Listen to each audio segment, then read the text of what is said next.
اعوذ باللہ من الشیطان الرجیم بسم اللہ الرحمن الرحیم اہدنا الصراط المستقیم، ہمیں سیدھے راستے پر چلا۔ ناظرین، اب لفظی ترجمہ اس کا یہ ہوگا اہدنا، اہدی دکھا، چلا، نا ہمیں، اہدنا ہمیں دکھا چلا، الصراط صراط کے معنی ہیں راستہ، المستقیم مستقیم کے معنی ہیں سیدھا۔ ناظرین، یہاں رب تعالیٰ نے انسان کو اہدنا الصراط المستقیم کے اندر ایک جامع اور اہم ترین دعا کی تعلیم دی ہے، اور انسان کو وہ دعا سکھلائی گئی ہے۔ انسان کا کوئی فرد اس سے بے نیاز نہیں، دین اور دنیا دونوں میں صراط مستقیم کے بغیر فلاح و کامیابی نہیں۔ دنیا کی الجھنوں میں بھی صراط مستقیم کی دعا نسخہ اکسیر ہے، مگر لوگ توجہ نہیں کرتے۔ تو گویا کہ اس آیت کریمہ میں رب تعالیٰ نے انسان کو دعا سکھلائی ہے کہ ہمیں سیدھے راستے پر چلا۔ اب صراط مستقیم کیا ہے؟ وہ راستہ جو منزل مقصود تک پہنچا دے۔ سیدھا راستہ وہ ہے کہ جس میں موڑ نہ ہو، جس کو ہم اور آپ لیتے ہیں۔ اس سے مراد لیکن صراط مستقیم سے مطلقاً جو راستہ ہے وہ دین کا وہ راستہ ہے جس میں افراط اور تفریط نہ ہو۔ اب افراد کے معنی کیا ہیں؟ افراد کے معنی حد سے آگے بڑھنا، اور تفریط کے معنی ہے کوتاہی کرنا، یعنی دین کے اندر دین کے معاملات میں نہ حد سے بڑھنا ہے اور نہ کوتاہی کرنا ہے۔ صراط الذین انعمت علیہم غیر المغضوب علیہم ولا الضالین، ان لوگوں کا راستہ جن پر تو نے احسان کیا، نہ کہ ان کا راستہ جن پر غضب ہوا اور نہ بہکے ہووں کا۔ اب سامعین، اب ذرا جو ہے یا غور کریں لفظی ترجمے میں کہ صراط کے معنی ہے راستہ، الذین کے معنی ہیں ان لوگوں کا، انعمت کے معنی ہے تو نے انعام احسان کیا، علیہم ان پر، غیر کے معنی ہے نہ، مغضوب کے معنی ہے ان کا کہ غضب کیا گیا، علیہم کے معنی ان پر، اور لا نہ بہکے ہوئے، الضالین یا ناظرین۔ اب یہاں اہدنا الصراط المستقیم کے اندر جو ایک جامع اور اہم ترین دعا سکھائی گئی ہے، وہ دعا کون سی ہے اور اس سے مراد کون سے لوگ ہیں؟ پھر آگے والی آیت میں بتایا گیا صراط الذین انعمت علیہم، یعنی ان لوگوں کا راستہ جن پر تو نے انعام اور احسان کیا۔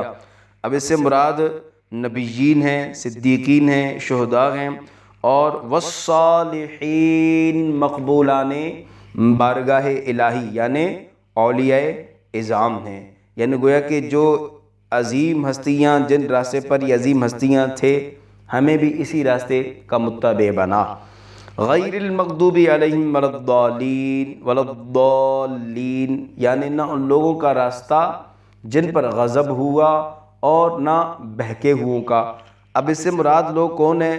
جو احکام کو، شریعت کے احکام کو، دین کے احکام کو جاننے پہچاننے کے باوجود شرارت یا نفسانی اغراض کی وجہ سے شریعت کے ان احکام کی خلاف ورزی کرتے ہیں اور شریعت کے احکام کو پس پشت کرتے ہیں، نافرمانی کرتے ہیں، یا دوسرے لفظوں میں جو احکام الہیہ کی تعمیل میں کوتاہی کرتے ہیں، جیسے عام طور پر یہودی لوگ ہیں، رب تعالیٰ کے دین کے احکام کو، اور یہودیوں نے توریت کو تبدیل کر دیا اور اس میں اپنی طرف سے جو ہے باتیں ڈال دیں۔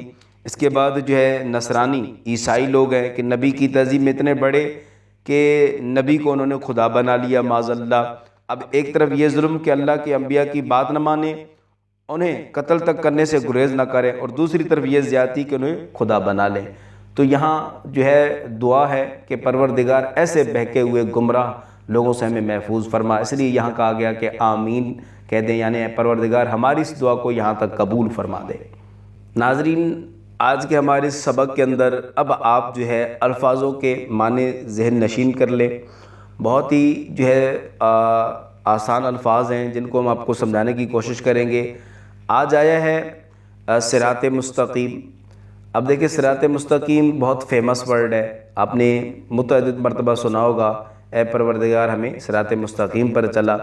تو صراط کہتے ہیں راستے کو، اور مستقیم کہتے ہیں سیدھے کو، یعنی سیدھا راستہ بالکل واضح الفاظوں میں۔ اس کے بعد صراط الذین انعمت، اب صراط وہی جو ہے معنی راستے کے ہیں۔ الذین، یہ الذین قرآن کے اندر جب بھی آ جائے تو اسے جمع کا معنی لیا جائے گا، ان لوگوں کا یا ان چیزوں کا، تو یہ جمع کے معنی میں استعمال ہوتا ہے، اس کو بھی ذہن نشین کیجیے گا۔ انعمت، انعمت دیکھیں اگر اس میں غور کریں گے آپ کو انعام کے معنی ملیں گے، احسان کے معنی ملیں گے، کہ یعنی کسی پر انعام کرنا، احسان کرنا، تو انعمت یعنی انعام کے معنی میں ہے، احسان کے معنی میں ہے۔ اچھا قرآن کے اندر علیہم جب بھی آ جائے تو سمجھ جائیے اس کے معنی ہوں گے ان پر، علیہم ان پر۔ غیر، غیر یہ منفی کے معنی میں استعمال ہوتا ہے، یعنی نہ کے معنی میں، یعنی سوا کے معنی میں، تو یہ دونوں جب بھی آپ آ جائے تو یہ منفی کے معنی میں اس کو آپ لیں گے۔ مغضوب، مغضوب بھی وہ بہت آسان لفظ ہے، اگر آپ غور کریں گے جو یہ غضبن سے مشتق ہے تو مغضوب غضب کے معنی میں، یعنی پروردگار نہ ان لوگوں کا راستہ جن پر تیرا غضب ہوا، جن پر آپ کا غضب ہوا، تو مغضوب کے معنی کیا ہیں؟ غضب کے ہیں، اللہ تعالیٰ کی ناراضگی کے ہیں۔ تو یہ بھی ہمارے لیے الفاظ بالکل آسان ہے، المغضوب سے مراد غضب کے ہیں۔ علیہم یہ دوبارہ آ رہا ہے ہمارے پاس، دیکھیں پھر بھی وہی ان پر ہی کے معنی میں ہے۔ وا یہ بھی یہ لفظ دوبارہ آ رہا ہے، ہم نے آپ کو جو ہے اس کے متعلق بتا دیا تھا کہ وا کے معنی اور ہیں۔ لا یہ بھی جو ہے نا کے معنی میں ہے مطلقاً، جب بھی آ جائے تو سمجھ جائیے کہ وہاں جو ہے نفی کی بات ہو رہی ہے، نہیں کی بات ہو رہی ہے۔ ناظرین ہمارے سبق کو اگر آپ روزانہ 6 سے 8 مرتبہ پڑھتے رہیں اور 6 سے 8 مرتبہ سنتے رہیں گے تو انشاءاللہ العزیز اگر اسی طرح مسلسل 1 سال تک آپ نے اس ترتیب کو قائم کیا تو کسی بھی آیت کا ترجمہ کرنا، کسی بھی آیت کو لفظ ٹو لفظ سمجھنا آپ کے لیے آسان ہو جائے گا۔